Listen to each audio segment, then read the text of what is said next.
চলে এসেছি আরো একটা বিয়েবাড়ি ব্লগ নিয়ে। তো প্রথমে গিয়ে ব্রাইডের সঙ্গে একটু দেখা করে ফটো তুলে একটু ঘোরাঘুরি করে চলে যাই স্টার্টার খেতে। স্টার্টারে নিয়েছিলাম প্রথমেই চিকেন পকোড়া, তারপর খেয়েছিলাম ফুচকা আর কফি।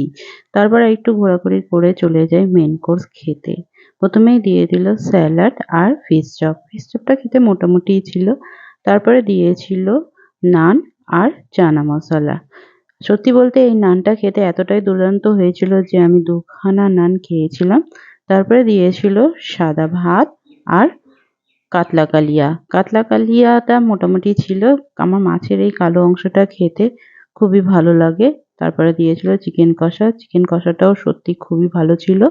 তারপরে দিয়েছিল চাটনি আর পাঁপড়। আর তারপরে দিয়েছিল রসগোল্লা। আর সত্যি বলতে এই রসগোল্লাটা দুর্দান্ত খেতে ছিল। তারপরে লাস্টে দিয়েছিল আইসক্রিম। আজকে এই পর্যন্তই, টাটা।